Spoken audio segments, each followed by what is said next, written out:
Hi poetry lovers, welcome to my channel Bella Poetry Presents. My channel is not sophisticated. I don't post it on TikTok, or I don't have all kinds of different gimmicks that go with the channels. I don't have pictures, but what I do is present my listeners to the fascinating, amazing stories of poets that are very famous, notorious sometimes, but some of the poets that I talk about are not known. They were forgotten totally, but they're amazing poets and poetesses, and I think it's very important to remember them, to remember their lives, and to read their poetry. So today I will talk about another female romantic poet whose name was Mary Robinson. Mary Robinson was an English actress, poet, dramatist, novelist, and a celebrity figure. She lived in England and in the cities of Bristol and London. She also lived in France and Germany for a time. She enjoyed poetry from the age of 7 and started working first as a teacher and then as an actress at a very early age of 14. She wrote plays, poems, and novels. She was a celebrity, gossiped about in the newspapers, famous for her acting and writing. During her lifetime, she was known as an English Sappho. She earned her name Perdita for her role as Perdita, heroine of Shakespeare, The Winter's Tale, in 1779, and was the first public mistress of King George IV while he was still Prince of Wales. Robinson is the author of the Gothic novels Vincenza or The Dangers of Credulity, which she published in 1792, and Hubert de Séverac, which he published in 1796. So, as I always do, let's start from the beginning. Mary Robinson was baptized Polly at St. Augustine Church, Bristol, on July 19, 1758. The early noting that she was born on November 27, 1756. Robinson attended a school in Bristol run by the social reformer Hannah More. More brought her students, including Robinson, to see King Lear, which obviously affected her. Her father deserted her mother and took a mistress when Robinson was still a child. The family hoped for reconciliation, but Captain Darby made it clear that this was not going to happen. Without the support of her husband, Hester Darby supported herself and her 5 children born of the marriage by starting a school for young girls in Little Chelsea, London, where Robinson taught by her 14th birthday. However, during one of his brief returns to the family, Captain Derby had the school closed, which he was entitled to by the English law. We know that women at that times and during this era did not have any rights. Captain Darby died in the Russian naval service in 1785. When Robinson was 15 years old, Samuel Cox, a solicitor, told the famed actor David Garrick about Robinson's and brought her to Garrick's home in the Adelphi. Garrick was profoundly impressed with Robinson. He had just retired but decided to tutor Robinson in acting. When Robinson was about 14 years old, Hester Darby encouraged her to accept the proposal of an articled clerk, Thomas Robinson, who claimed to have a good inheritance And at that time, that was very, very important, especially for the family that was not wealthy. Mary was against this idea. However, after falling ill and watching him take care of her and her brother, she felt that she owed him. And she did not want to disappoint her mother, who was pushing for the engagement. After the early marriage, Robinson discovered that her husband did not have an inheritance. He continued to live in the elaborate lifestyle and made no effort to hide multiple affairs. Subsequently, Mary supported their family, repeating the fate of her mother. After her husband squandered their money, the couple fled to Talgarth, Buckinghamshire, where Robinson's only daughter, Mary Elizabeth, born in November 1784. Here they lived in a fairly large estate called Tregonta Park. Eventually, her husband was imprisoned for debt in Fleet Prison, where she lived with him for many months. It was common for the wives of other debtors, prisoners, to live with their husbands while indebted. Children were usually sent to their relatives to keep them away from the dangers of prison. However, Robinson was very attached to her daughter, Maria, and when her husband was in prison, she brought her daughter with her, where she stayed. The baby was 6 months old, and she stayed with her daughter in the prison for a few months. It was in Fleet Prison that Robinson's literary career really began, as she found that she could publish poetry to earn money and to give her an escape from the harsh reality that had become her life. Her first book, Poems by Mrs. Robinson, was published in 1775 by C. Parker. Additionally, Robinson's husband was offered work in the form of copying legal documents so he could try to repay his debts, but he refused to do anything.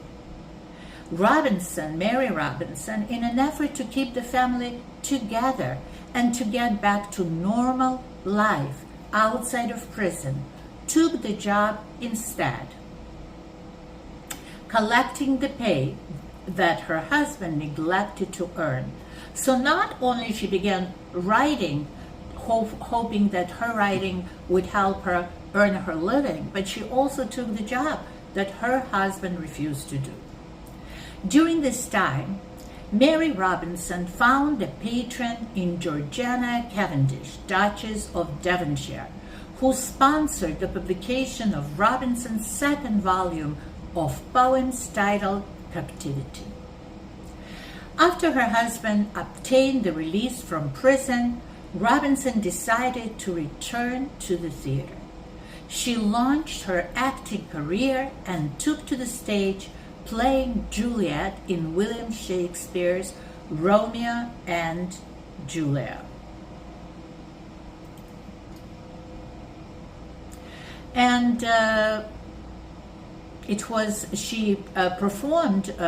she played Juliet in Drury Lane Theatre in December 1776. The renowned playwright, author, and member of Parliament Richard Brinsley Sheridan demonstrated significant support for Robinson. He was a constant presence by her side, offering encouragement as she embarked on the stage in this role. Robinson gained popularity with playing in Florizel and Perdita, an adaptation of Shakespeare with the role of Perdita, heroine of The Winter's Tale, in 1779. It was during this performance that she attracted the notice of the young Prince of Wales, later King George IV of the United Kingdom. He offered her £20,000 to become his mistress. With her new social prominence, Robinson became a trendsetter in London. She introduced a loose flowering style of gown based upon Grecian statuary that became known as Perdita, as her name. It took Robinson a considerable amount of time to decide to leave her husband for the prince, as she did not want to be seen by the public as so-called this type of woman, a loose woman. Throughout much of her life, she struggled in the public, struggled for the values to present herself as, as a chaste woman, as a woman that has values. So it was hard for her to have an affair at the same time being that she was married to Thomas Robinson. So she finally divorced him. She got together with the prince, gave in to him, but the affair ended in 1781 the prince ended the affair, and he also refused to pay her the money that he promised her. Perdita Robinson was left to support herself. The crown offered her an annuity in return for some letters written by the prince. But the annuity was rarely paid. Mary Robinson, who now lived separately from her husband, went on to have several love affairs, most notably with Banastre Tarleton, a soldier who had recently distinguished himself fighting in the American War of Independence. They eventually established a relationship that would last for the next 15 years. They had no children, although Robinson had a miscarriage. Unfortunately, she was extremely unlucky in her personal life. After 15 years of being with Tarleton, Tarleton deserted her and married another woman, Susan Bertie, who was an heiress and a legitimate daughter of the young 4th Duke of Lancaster. In 1783, Robinson suffered a mysterious illness that left her partially paralyzed, and which led to a severe rheumatic fever that left her disabled for the rest of her life. From the late 1780s, Robinson became distinguished for her poetry and was called the English Sappho, as I mentioned in the beginning of our segment. In 1800, after years of failing health and decline into financial ruin, Robinson wrote her last piece of literature during her lifetime, a series of poems titled The Lyrical Tales, published by Longman and Rees in London. This poetry collection explored themes of domestic violence, misogyny, violence against destitute characters, and political oppression. In addition to poems, she wrote 8 novels, 3 plays, and an autobiographical manuscript that was incomplete at the time of her death. She died in poverty at Englefield Cottage, Englefield Green, Surrey, on December 26, 1800. She was only 44 years old. She survived several years of ill health, and she was survived by her daughter Maria, who was also a published novelist. Administration of her estate was granted, you wouldn't believe it, to her good-for-nothing husband, Thomas Robinson, from whom she had long been separated, and who in 1803 inherited a substantial estate from his half-brother William. One of Robinson's dying wishes was to see the rest of her works published. She tasked her daughter Maria Robinson with publishing most of these works. She also placed her memoirs in the care of her daughter, insisting that she publish her work.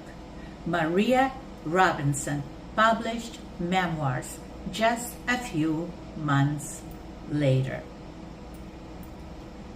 So we will read one of the famous poems by Mary Robinson called The Camp. And I think this poem is a testimony to her enormous talent. She was very, very talented, in my view, as a poetess. This poem is long and a little complicated, so let's do it. The Camp. Tents, marquees, and baggage wagons, sitting houses, beer in flagons, drums and trumpets singing, firing, girls seducing, boy admiring, country lasses gay and smiling, city lads their hearts beguiling, dusty roads and horses frisky, menu on Eaton Bay in boy in whiskey, tax carts full of farmers' daughters, brutes condemned, and men who slaughters. Public houses, booths and castles, bells of fashion, serving vassals, lordly generals fiercely staring, weary soldiers sighing, swearing.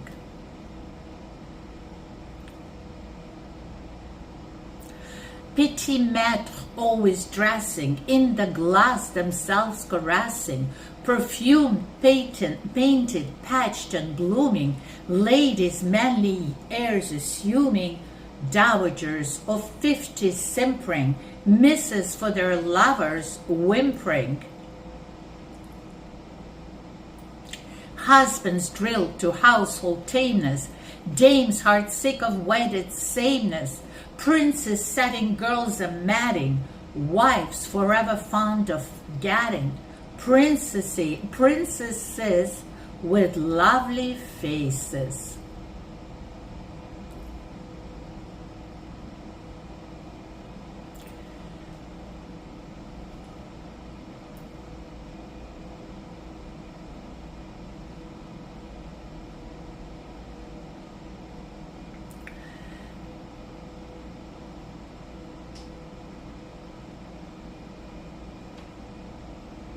Beauty's children in the graces, Britain's pride and virtue's treasure, fair and gracious beyond measure, addict, comp, and youthful pages, prudes and vassals of all ages.